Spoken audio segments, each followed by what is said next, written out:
Hey everybody, this is Colin G. Murphy and welcome to Colin Podcasting About Real Estate Show 53. Hope you guys are doing well. I am doing great here in sunny Tampa, Florida. I just signed another contract to buy yet another vacant land earlier today. I'm also buying another house in 3 days time, which will be a good flip, I think. Some of my other flips are just nearing completion, so I should be listing them soon, or I will have had listed them by the time this show comes out. But yeah, good day today. Feel like my pipeline is moving along. The land business is getting up and running. And as always, I'm loving doing these podcasts. And I had another great guest in here today, a young man called Bailey Kramer. He's just 20 years old, but don't let that age kind of fool you, because this guy's achieved more in 18 months than I've seen some veteran investors achieve in 5+ years. He's got a great story, fantastic attitude, and great kind of hustle mentality that I think everybody of any age can get something out of this show. And like a lot of investors, like me and a lot of people I've had in this show and a lot of my listeners, he was inspired to take action after reading Rich Dad, Poor Dad. But after like a year of study and constant online networking with other investors, and he's got some great advice on how to do that, by the way, he ended up partnering up with an out-of-state mentor, and they've since acquired 9 properties together, the majority of which they plan to keep, some of which they're keeping through creative financing. So a lot of really interesting topics on this show about how he finds properties, how he decides what to achieve, how they get value, how they get cash flow, actionable advice on young people looking to get started, advice for people that think they're lacking in confidence to do the networking and put themselves out there, great tips on how to start dialogue with potential partners or mentors, other kind of tools and books and podcasts that he recommends and other stuff. So yeah, really nice show, very kind of high energy guy, and I think you'll enjoy it. I got a lot out of it myself. So let's head on over and see what you think of Bailey Kramer. Bailey Kramer, how you doing, my friend? Welcome to the show. Hey, Colin. Super excited to be on. Thanks for having me. Yeah, my pleasure, man. So before we dig into your real estate journey, Bailey, tell us a little bit about where you're from and if you came from an entrepreneurial family. Yeah. So quick little background about me. I was born in Florida, Uh-huh. but grew up in Wisconsin. I didn't come from an entrepreneurial family by any means. My dad had a W-2 and my mom was staying at home. I have 3 other siblings. So she Mm-hmm. was full-time, stay at home. She's super busy. Mm-hmm. And, family wasn't entrepreneurial, but definitely had some entrepreneurial ideas and almost, I guess everyone wishes that they had certain aspects of entrepreneurship. And that's kind of what I experienced growing up. Mm-hmm. So, didn't have too much of a background from that, but that's a big reason why I have the entrepreneurial spirit now. Okay, so when did you first discover that, or what early entrepreneurial activities can you recall? Yeah. Honestly, as far back as I can remember watching Shark Tank, all the way back when I was probably right when Shark Tank was starting, I was like 10, 12 years old Mm-hmm. and loved that show.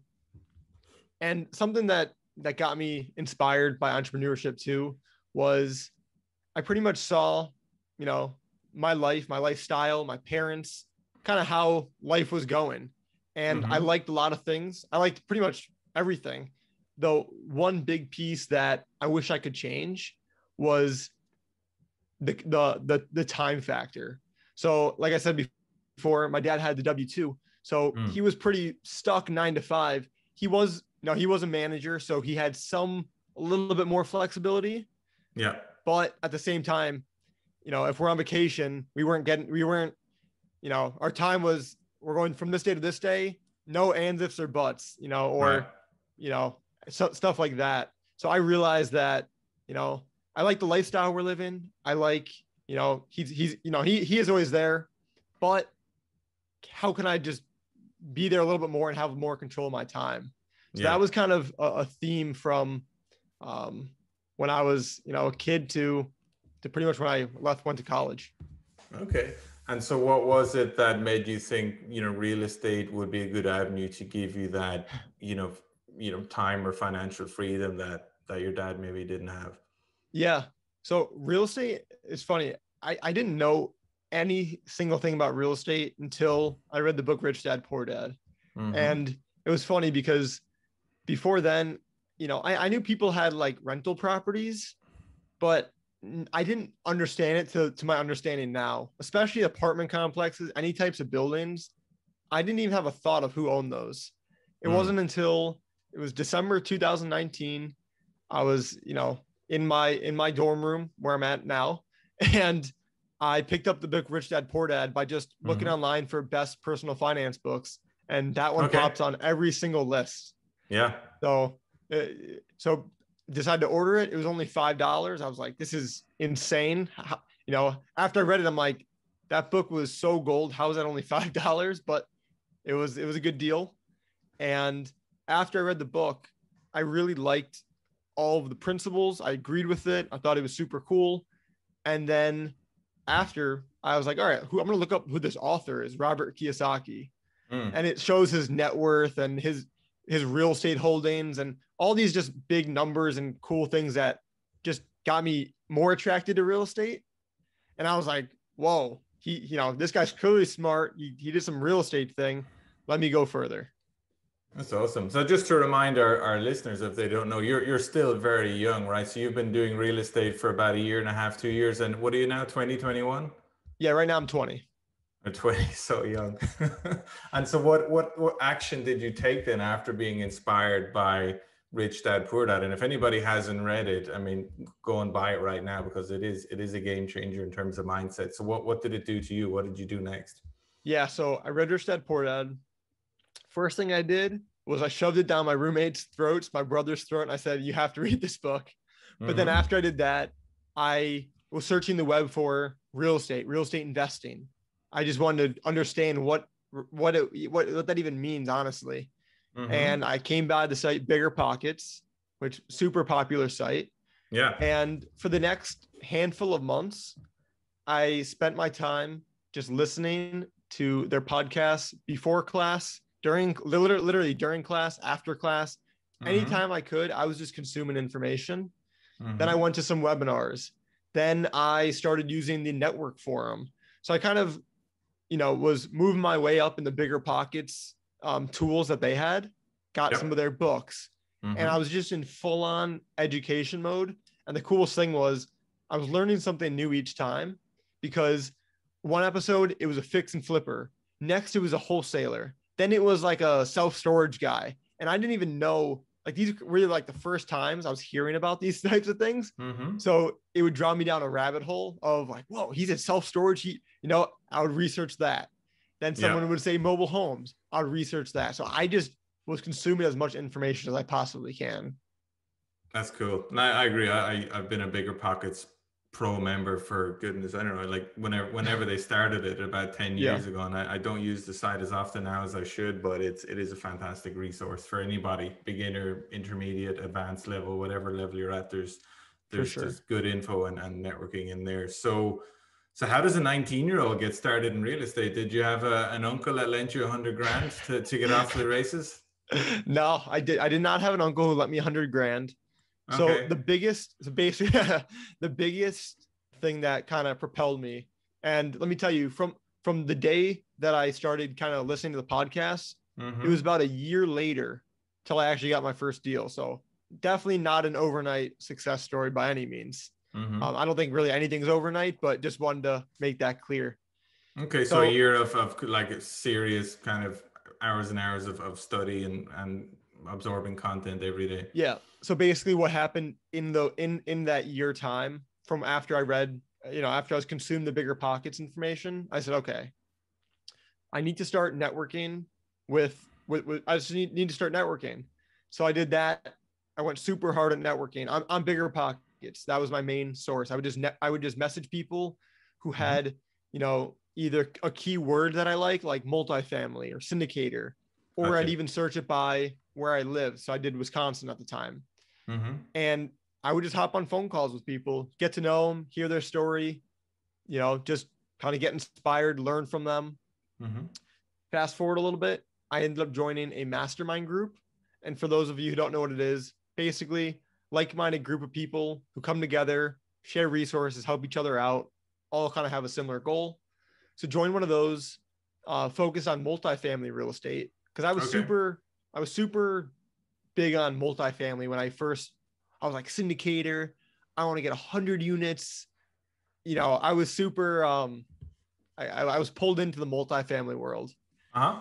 Months later of what I call practice, underwriting deals, talking to brokers, talking to property management companies, just getting a real life education without actually buying any deals. It was just kind of all the practice, all the important stuff. So it wasn't a waste of time by any means because I learned a lot from it. Mm-hmm. Definitely spun my wheels though. And I was, it takes time. Mm-hmm. So fast forward to kind of where I'm at now and how I actually got into it. In my mastermind group, there was a gentleman who he's been doing single family for 5 years strictly now, but Okay. kind of entrepreneurship kind of guy. Mm-hmm. And he's like, wow, these, the lead flow is pretty much at a zero right now. If it's on Zillow, it's sold. I can't really get any leads. Do you want to help with some lead generation? So long story short, we put our heads together, spent months and months of figuring out how do we talk to these sellers directly. Mm-hmm. And so we did that. And then about a couple months later, this was back in now February of this year, is when we locked up our first deal together. And then since then, we're now in late April. We've gotten 7 more Wow. properties from direct to seller, and that's kind of where we're at today. That's fantastic. So what kinds of property types? So, 2 deals in February, 7 more. What kinds of property types are they? Yep. So they're all single family homes in Mm-hmm. northern Illinois and southern Wisconsin. Oh, okay. So the big pull to the area is there's a place called the Chain of Lakes, which Mm-hmm. kind of what the name is, a chain of lakes Okay. connected to each other. It's a super huge, especially during the summer when the weather's super nice, big Mm. boating place, but Mm-hmm. also nice throughout the year. And all the properties, they're in the 150 to 180 range. Some are more, Mm-hmm. some are a little bit less. Mm-hmm. And we do anything from fixing and flipping. Those were 2 out of the 6, and then the other 6 are rentals. And is this guy based up there? Is this his local area? He knows the area. He's got the crews and Exactly. all that kind of stuff. And Exactly. your secret sauce is lead generation. Right. That's exactly it. And also to where I live in Wisconsin, because that's where I grew up and that's where my family lives. It's Mm-hmm. only about an hour 15 north of that market. Not So too it's bad, yeah. really not far from me either, Okay. which makes it super nice and convenient. But yeah, he's lived there for pretty much all of his life. He knows the areas, and yeah, it makes a great partnership. So how do you fund those deals? You need quite a bit of cash to be renovating all these 150 to $180,000 houses. Yeah, absolutely. So we do 2 things. We only buy cash, or we buy using creative finance. So we haven't Mm-hmm. walked into a bank. If I walked into a bank and asked for a loan, I don't know. I don't think that'd go too well based on my last 2 years of inexistent income Yeah. and my credit score. I couldn't personally qualify for pretty much anything without a cosigner. My Mm-hmm. partner, he doesn't really like, he already has, his 10 mortgages. He could get creative with it, but none of us are in the perfect situation to just walk in and get a loan. Mm-hmm. So we decided, let's either do cash or let's do creative financing strategies. So what we've been doing is we're either borrowing cash from lenders, or and then fixing the You mean properties up. private money lenders or hard money Exactly. lenders? Private money. Okay. Yeah, exactly. Or what we're doing too, we've done this with a few, is when we buy the property, we have seller financing, and we're putting one property, we put $500 down. And so pretty much close to, just a few $100 down on those. Yeah. And then putting in our own rehab money, a few grand just to touch it up and then rent it out. Wow. So, I mean, with your lead generation, do you have a special way of targeting people that are more likely to do that seller finance? Yeah. Yeah. So the whole thing with lead generation, and especially for our strategies of either cash or seller finance or creative finance, there needs to be motivation. If there's not a motivation for that seller to sell, they're going to want to sell, but they do want to sell. They're going to want to sell through a traditional route. So all of the sellers that we've approached, well, not the ones that we've actually bought from, they've all had pretty crazy, unique situations of why they wanted to sell. Can you talk us through a real life example of why they, went through your route rather than just listed it with a local realtor? Yeah, I can give a few. So one person, he bought the property on a VA loan about last year. He was moving to Texas. He just got stationed to Texas. He doesn't want the property. He doesn't want it as a rental. He pretty much has no equity in the property. He put zero down, and in a year he made next to nothing. And if he lists it, he's going to have to pay that realtor out of his pocket 10, 15 grand with, everything that goes about that. Yeah. And he's not in that position, and he doesn't want to sell it himself. So that was one, that guy, he needs us to be one, off market, and two, using a creative finance strategy, because so it sounds like you didn't really have any equity in the house then, or right. If you put closing costs. So how did you agree a deal that didn't involve you paying above market value? Because your whole, you want to be buying below market value. Right. So the big thing we buy for is cash flow. Okay. So to a point, okay, we don't care about the purchase price to a degree. Obviously, we don't want to go too far over purchase price, but the big thing for us is cash flow and the length of the term we get. So with this seller in particular, there were some intricacies with how the exact deal was structured with the land trust and this and that to make it, efficient for both of us. But basically what happened is we did something called a subject to, which means we took subject to his mortgage. So in essence, we just took over his mortgage payments, and that's pretty much how that goes. So he moves, we're responsible for the mortgage, the deeds in a land trust. If we default, he gets the property back. We have a 10-year balloon. And in that situation, the taxes, insurance, mortgage was right about $1,000, and the interest rate that he got was 2.7. I want to say something super low that I couldn't qualify for 2.7. So we're basically able to take that over, and it's renting all day for $1,750. Okay, great. So you guys, would you say purchase, more principal, interest, taxes, insurance is what, 1,000 or low thousands? About 1,000, yeah.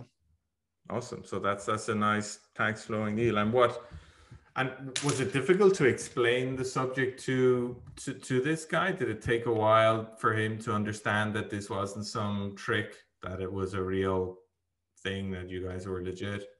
Yeah, he understood it a little quicker than most do. A lot of sellers who have never heard of it, they think it's a scam, or they think, something's going on.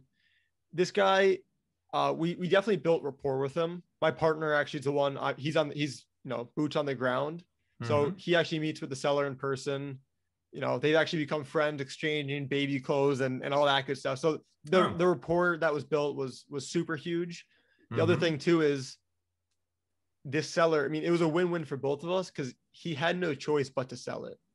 He had very little cash in his pocket and needed to get rid of the property in order to qualify for another property down in Texas. So it was really a win-win situation for both of us. We got a nice property, and then he got relieved of his issues that he was having. That's nice. And so how did you smoke this guy out? How did it occur to you to reach out to this guy to ask if he'd be interested in selling? Yeah. So what we do on the lead generation side is we do cold texting and cold call. We don't do cold calling. We basically follow up the text with the call. So we basically send text out to people. And who are those people that we text? There are different lists that we pull. So different motivations of why someone would want to sell are things like the property is vacant, there's high equity in the property. There's low equity in the property. There's a lien. There's a pre-foreclosure, divorce, you name it. If it's a public record like that, you can pull it. We use PropStream as our data source. Okay. And what we do is simply we pull the lists, we text out, and if they have an interest in selling, we'll hop on the phone and talk to them and hear out the situation. And we're really just problem solvers at that point. Very interesting. So you use PropStream to do that, and so how many, give us an idea of the numbers. I mean, how many leads are you pulling every month, or how many people are you texting every month? Yeah, so we're scaling it basically each and every month. We Right. started with 500, then 1,000. And then we started being consistent with 2,000 names and numbers. Mhm. Then we scaled it up to 4,000. And now we're about to go to 6,000. That's So a we're basically month? scaling it. What? That's a month per month? That's yeah. So each Okay. month. So 2,000 fresh names for 1 month. Next Mhm. month, we're doing 4,000 fresh names and numbers. That's fantastic. And so you mentioned, so 2 deals kind of done, 7 in the pipeline. And did you say you're only planning on flipping 2 or 3 of those and keeping the rest? Yeah, we have 2 that we're flipping, and then the rest are rentals. And how do you decide on that balance between flipping houses and holding them as rentals? How are you avoiding the temptation of taking the quick buck? Is this the experienced mentor kind of guiding you along there? Yeah, it's very tough because, like I said, like as you mentioned, I have an experienced mentor that I'm working with. He's, he told me every time I sell a property, I regret it because a few years later, I wish I just held on to it for appreciation, tax benefits, a little bit of cash flow, just, but when the opportunity is that good and you can make a nice shiny buck, we do it. So out of the 8 properties, we're selling 2 of them. And it really just comes down to the numbers. Like I said, we buy for cash flow mainly. So if we're buying for cash flow, we're already buying at market value. We can't really flip it anyways. And our play True. there is strictly cash flow. Mhm. But on some of these deals, we've been able to score a good deal. Mainly that those have both been using either cash to get a lower price, or actually we also use seller financing on one of them and got a good deal on that one as well. So we decided the numbers are too good to be, to hold on to it, especially in today's market. Let's just sell those and move on. And so are the ones you're keeping, is that creative finance on all of them? I mean, are you taking conventional, 30-year loans on any of those? We haven't yet. We're gonna need to refinance really all of them because they all have some type of balloon. Right. So the balloons are between 5 and 10 years.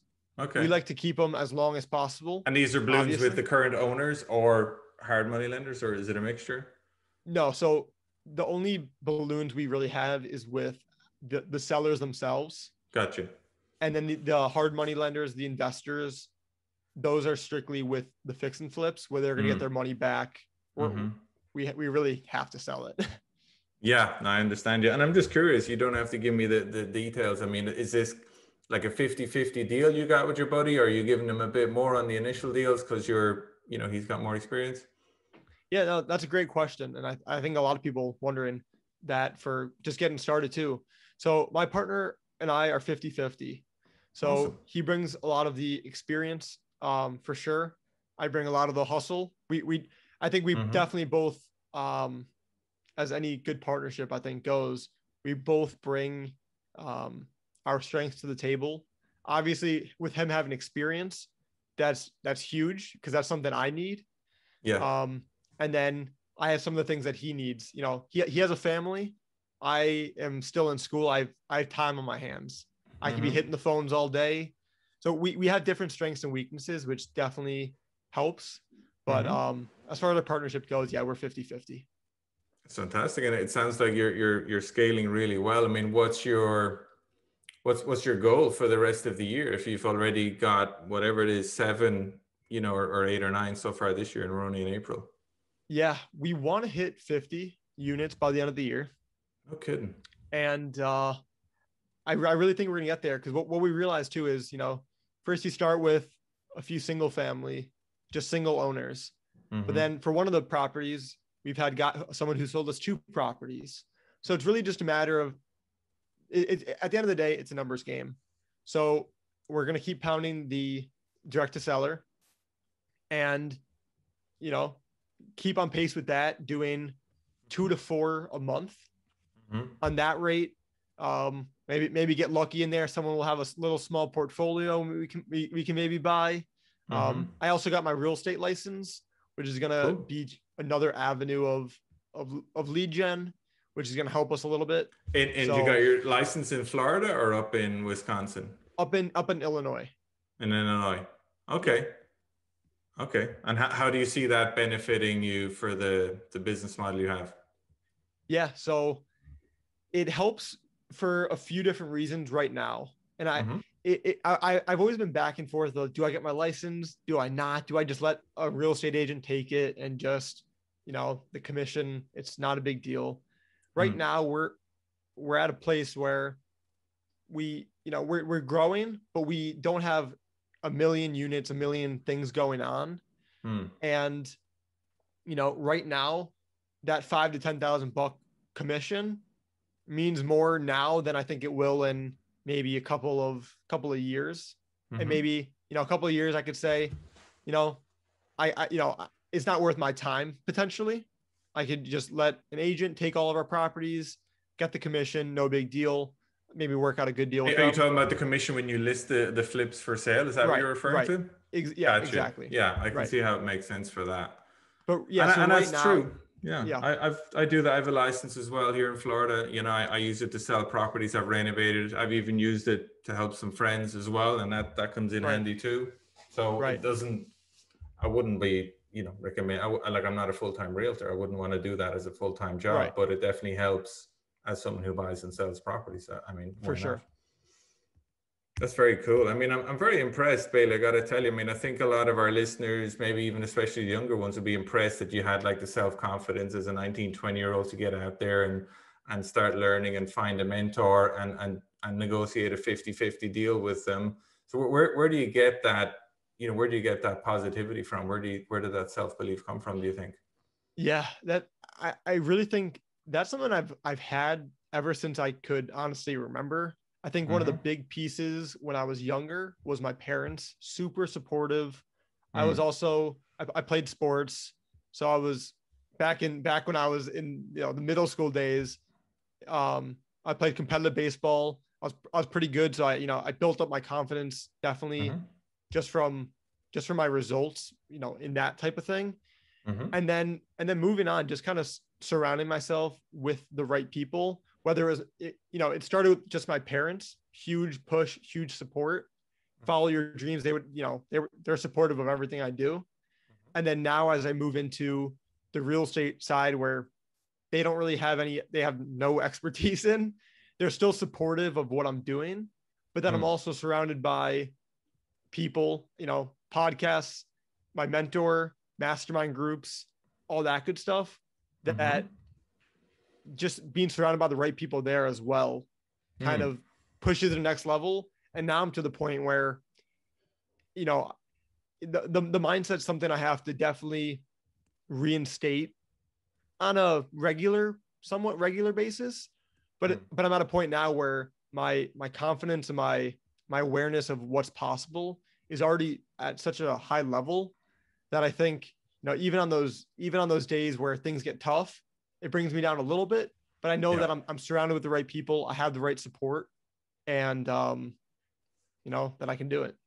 That's very cool. Fair play to you. And so what advice would you have for for me, achieving success in anything, whether it's real estate or something else, and this applies to 19-year-olds and 49-year-olds, a lot of it is 90% of the problem is your mindset. 100%.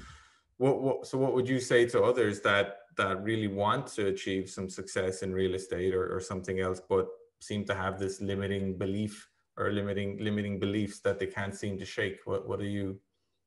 Yeah, you gotta get around people who you gotta get around the right people, and that's really any industry. But if you're hanging around people who are making excuses and who are just complaining all day, you're going to be just another one of them. If you're hanging around people who are super positive and having fun and good energy, you're probably going to have that good energy too.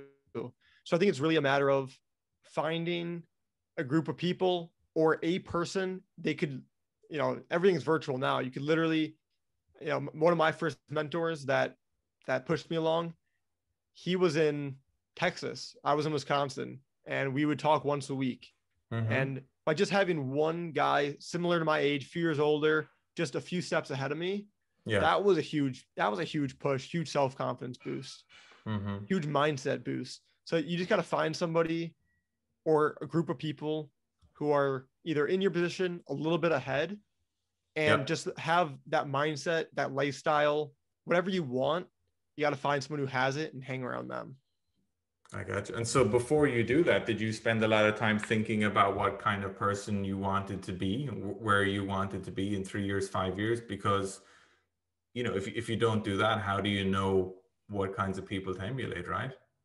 Yeah, that's the super tough part, because it's like, I think that's also an issue too. Like, people don't exactly know where they want to go precisely. So they kind of just don't do anything. I think it's important where, I knew for me, like my personal case, I knew I wanted to get involved in real estate. I knew I obviously wanted the lifestyle. I wanted the money, to support the lifestyle, the time freedom, all that good stuff. I didn't exactly know how I was going to get there. I didn't know that, reading Bigger Pockets and listening to their podcasts and talking to this guy from Texas and joining the math, I didn't know exactly what it was going to get me precisely, but I just knew that it was the right step. And then by taking those steps, more doors open, just because you're in those just because you put yourself in those situations. So you just got to have a small idea, a small clue, and just pursue it. And each time you do it, a new door will open, and you'll think it's like this whole thing called luck. Partially is, but it's because you put yourself in the right position. I agree. And it's kind of that ladder mentality as well. I mean, you might think I'd love to be on, I don't know how to get to the 10th rung of the ladder. Don't worry about it. Just focus on getting on the first rung of the ladder, and the view gets clear as you go up. And it's the same with properties. You might say, I want to have 10 houses. Yeah. But I don't have a clue how to get to 10 houses, or I want to have 50. Don't worry about it. Get a house, and then get a second, and then get a third. And as you accumulate those houses and that knowledge and the people you meet along the way, you'll get some ideas on how to get to the 4th and 8th and 12th and so on. And and a quick little story to follow up. This is, when I look back, it's kind of crazy to me. So I mentioned that the mastermind group I'm a part of has been a huge factor. My partner has been a huge factor. So a lot of people wonder, how do you find those people? And it's actually, they both have pretty funny stories. So the mastermind, how did I find the mastermind group? I was just messaging people on Bigger Pockets, kind of like what I was saying before. And I would message religiously. Like I started with 3 a day. I went to 10 a day, and I would just message people. Wow. And I'd ask them what resources they use, what groups, what webinars are happening. I asked one of the guys that I've just been chatting with, hey, do you know of any webinars coming up? And he said, yeah, there's one in an hour. Sent me the link. Went to that webinar. That's when I met, the mastermind group, basically. That's where I met the head of the mastermind, ended up joining that. And that was just for me reaching out to random people on Bigger Pockets. So that was just kind of taking the right steps. And what mastermind is this, by the way? Plug it, or where is it based? Yeah, it's called the MIH Mastermind Make It Happen. Okay. It's basically, it's actually technically international. So the two guys that run it, one's in Florida, one's in New Zealand, and he actually invests in multifamily in the US. It's pretty crazy. I know you're from overseas too, and I know you did some of that overseas investing as well. But basically this particular group, everyone has a multifamily focus, but people are still dabbling in single family. Maybe some people came from single family. Everyone's goal is just to kind of grow together. Super supportive group. So that's the group there. And then my mentor, I mentioned, he's also in the group, but it's funny how I met him. Short story, the short story is I was messaging people in Facebook groups. So same thing I was doing in on Bigger Pockets, Yep. I decided, let me do the same thing on Facebook groups. Who's active? Let me talk to them. I end up messaging this random guy named Frank, and we got talking, and he ended up, we were talking for a little bit. He also joined the mastermind. And then a few months later down the road, that's my partner now today. So Wow. it's just these things that don't really seem huge in the moment. Like, oh, I'm messaging people on Bigger Pockets. I'm messaging people on Facebook. You'll have no idea where you'll end up with it. I love the persistence of it all, that you just had this goal of I'm messaging 3 people a day or 10 people a Yeah. day, or I'm doing 10 on Bigger Pockets and 5. You just literally kept going. And when somebody actually gave you the time of day, saying, yeah, there's a webinar, it's in an hour, here's the link, you actually made Right. time to go and do it instead of, going out and hanging with your buddies or whatever. And that brings me to so what kinds of people are you hanging around with now compared to when you weren't taking real estate seriously? Yeah. So Curious. I've always had a very small, tight friend group, whether Uh-huh. it's literally middle school, high school. I've always just had those 1, 2 close friends. I'm not a big, I don't like to be in huge groups of 100 and have all the attention. I like this. I like the Sure. small groups. Mm-hmm. Very selective with who I spend my time with. So I've had that since I could honestly remember, since my Okay. earliest friend. I've always been very selective. Mm-hmm. I never liked the negative energy. So if anyone's had that since literally middle school, probably haven't talked to them or kind of just ignored them. And Mm-hmm. that's kind of carried to today, where, luckily, I had that radar where I only want to surround myself with those types of people, and the people that I come in contact with that don't have, positive mindset or something that's, beneficial to really everybody. Mm-hmm. I just don't get too close with them. I've always just been kind of selective. Yeah, I guess it makes sense. And I'm more kind of asking, like, are you okay? So you have your kind of lifetime buddies, and these are positive, enthusiastic, energetic people, and that's fantastic and awesome. But are you also spending time, or maybe it's just because of COVID, it's because everything's been virtual. Is it you have your friends on one side, and on the other side you have all these virtual real estate people that you network with on Yeah. Zoom calls and forums? Is that kind of how it is? Yeah. Pretty much. Yeah. I have, my buddies that I hang out with. And then I have a whole slew of literally people from all over the nation that I network with, that I Mm-hmm. chat with on a regular basis. Most of the people are older than me, Sure. like majority. There's some people similar to my age, and that's great because we can connect super well Mm. and really understand each other, and where we're at. But yeah, a lot of people tend to be older, more mature. And that's kind of what I'm attracted to. So it kind of just works out. Yeah. No, I can see how. I mean, certainly if you want to accelerate to where you're going with 10 plus rentals and you're only 20 years old, that's fantastic. I mean, there's not too many guys your age that are doing that. So it's Right. natural that you'd be hanging out with older people to do it. And so, with that in mind, what give us a few kind of tools or kind of books or other kind of networking activities you recommend people do if they want to do what you did, and it's like really accelerate their real estate journey in a like a 12 18 month period? What do you have any kind of, you've mentioned a few of them already, of course, but Yeah. do you want to give us a few actionable steps? Yeah. So I would say books to read. If you haven't read Rich Dad Poor Dad, that one. Also, Mm-hmm. The Miracle Morning, super important one of just jump starting your day. Whether you're a morning person or not, The Miracle Morning by Hal Elrod, that's a super good one. And then Mm-hmm. as far as networking, I've mentioned Bigger Pockets, I've mentioned Facebook groups. The other big place that a lot of people don't go for networking is on podcasts. So this is something I did as well. I would, obviously the listeners now are listening on some forum, and they're probably listening to more than just this podcast. They're probably listening to more episodes. Mm-hmm. And what I would do is I do the same thing. I was basically binging podcasts, and Mm. you get a benefit because you learn and all that. That's all great. But if you want to double up your benefit and probably triple it, actually reach out to the guest of the podcast and network with them. On pretty much every show I've been on, the guests and the podcast that I've listened to, the guests always give out their contact information. Some Mm-hmm. people give up their phone number, email. I remember when I was in my like the networking days where I went super hard to just start to build my network. I was talking to guys who gave their numbers on podcasts, and they said, "Oh, you're the first guy who called me.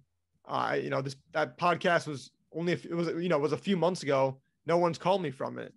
And this Right. guy owned he's part of a company that owned like 10 plus thousand doors. Someone that Wow. I want 15 minutes with. If he's gonna give out his number, I want 15 minutes to just get some information from him and learn Mm-hmm. from him. Mm-hmm. So I think podcasts, reaching out to the guests and of course the hosts, is a super, super underrated way of networking and learning. It is. I've never had anybody say that to me, to reach out to the guests directly and learn from them. And it's obviously a great idea because most people Yeah, just consume the podcast and say, "Oh, that was interesting. Maybe I should do more of that." But like you say, reaching out to them is another step and might be huge. more likely to lead to some action. So yeah, that's a fantastic tip. Thanks for that. So it's funny. So what do you see yourself doing after college? I mean, presumably it sounds like you're staying with your degree. What are you doing? Business in Orlando? Yeah, I actually have a real estate. I'm going for a real estate degree. It's pretty Oh, much okay. it. It's I don't really know how to describe it. It's very general. It's not like uh, I get most of my knowledge, my learnings from outside the classroom. Personally, I'm more of an outside the classroom kind of learner, but Mm, I am going to finish up with a real estate degree. I graduate in basically a year from now, okay. and my goal, my plan is to graduate college being self-supportive. Mm-hmm. So, and that's self-supportive income wise. So that's going to be through the flips, through the rentals. I'm doing a little bit more on social media that has monetization potential. I also have my license, like I mentioned, which has Mm-hmm. potential there. So Mm-hmm. pretty much what I've been working up to since reading Rich Dad Poor Dad, and I have a 1 year runway now, is to build up my income, build up my assets. So when college says, okay, off to, you're done here, Yeah. I can be okay. That's so cool. And what are your, I mean, presumably you, since you're doing a real estate degree, presumably you're talking to other students and even teachers or lecturers about what you're up to. What do they think about it? Yeah, I honestly, as right now, school's all virtual. Yeah. So realistically, I don't talk to many people in the university, teachers, other classmates right now, Yeah, besides it's a my pity. group of friends. I do Uh-huh. talk to a lot of people in the community. I'm part of a group called Toastmasters. Are you familiar with that? I am. Yeah. Yeah. So for the listeners, basically a public speaking organization. They have thousands of clubs all around, I think, the world now. Mm-hmm. There's definitely one in wherever you are. There's one in your backyard, multiple, I bet. And basically, people come together, practice their public speaking. So the people in those groups, I chose an early one. It's like 7:30 a.m. So everyone who's in that group, if you're a professional, you're waking up at 7:30 for this group, you're probably going to be, that was kind of my thought. You're going to be a high level thinker at least to want to improve, wake up early, improve yourself, and go on. So I joined a group like that. Like I said, everyone's older than me, but kind of getting the feedback from them. They're super impressed, and even been able to form some relationships that are going to help me on the real estate side as far as Mm-hmm. lenders and mentors and brokers and all that good stuff. That's cool. It's a great idea. No, my wife does Toastmasters and she loves it and I've seen the benefits and yeah, I should look into it as well. I know it's got a fantastic reputation. So this has been a lot of fun, Bailey. I really enjoyed this chat. I'm gonna keep a close eye on your journey. I hope we stay in touch. I'd love to have you back on the show in a year or two to see where you are. I mean, we got you on now when you had, two in the bag and seven in the pipeline. Let's see where you are in a year or two. I'm sure it'll be really impressive. But in the meantime, since you talked about it so much, how can people reach out to you directly and learn Yeah, more about you? yeah. Easiest way is find me on Instagram, Uh the huh. underscore Bailey underscore Kramer, or just like a Bailey Kramer. You'll find me on there. I also have a website, baileykramer.com. But definitely reach out to me on Instagram, DM me, comment on something. Love to. I personally love connecting with listeners. Love helping wherever I can. So highly recommend people reach out and just let's set up a networking call. Sounds good to me, Bailey. Thanks again for your time and really enjoyed your story. Keep up what you're doing. It's inspiring. Thanks, Colin. So there you have it, folks. That was show 53 with Bailey Kramer. What a great young man he is. What a great real estate journey he's on. Best of luck to him in the coming years. I will look forward to seeing how he does in the next year or two. I think he's going to do great. He's off to a flying start. Doesn't strike me as the type who will fly too close to the sun and crash and burn. I think he'll be a little bit more methodical than that. And yeah, take my hat off to him. I think his attitude is the most impressive thing. His attitude to hustling, to networking, to just non-stop kind of lead generation or non-stop pestering almost other investors to kind of learn from them and offer to help them in any ways. It's a two-way street. He seems to do very well there. It's great that he's able to partner up with an out-of-state mentor and do 50-50 deals with. That's great negotiating skills to negotiate a 50-50 deal at 20 years of age with an experienced investor. That's pretty cool. But he brought some lead generation smarts and IT smarts to the mix, I guess, and he has, like he said, he has the time to do all that hustling that not everybody does. There's busy family guys out there that literally don't have as many hours in the day as a 20-year-old doing a virtual college course would have. So good on him. I loved his tip about reaching out to podcast guests directly. A lot of people listen to podcasts, and thanks again for listening to mine. But if you ever listen to one and a guest really resonated with you and you really got a lot out of that show, like you said, don't leave it there. Reach out to the guest directly. They give out their contact information, whether that's through Instagram or their website or their email or phone number or whatever. Just reach out directly. Not a lot of people do. So I think the benefits are you've nothing to lose by doing that, and you've potentially a lot to gain by reaching out to somebody who's an expert in a topic you're interested in learning more about. I personally always give some of my time to people that reach out to me directly. You can do that from the website colininvestments.com. There's a button right on the top right hand corner saying contact me or something to that effect, and you can literally book a little slot on my calendar for a quick chat about whatever you want, real estate related. So people do that all the time, and there's more slots available if you want to do it and haven't done so.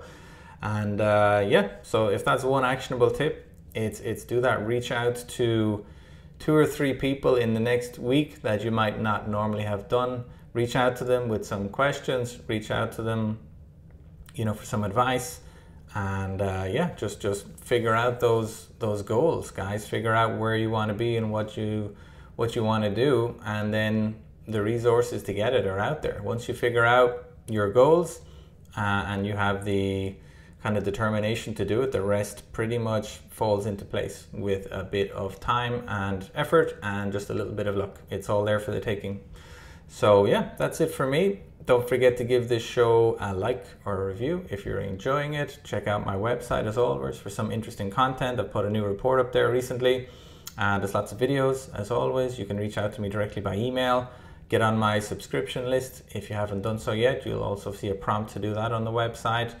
And otherwise, thanks for coming back for all these shows. It's been going more than a year now, so I'm loving it. Hope you are too. I appreciate you tuning in as always, and I'll be back again next week for show 54. But until then, this is Colin Murphy signing off on another sunny Friday in Tampa, Florida. Take care, guys. Bye-bye.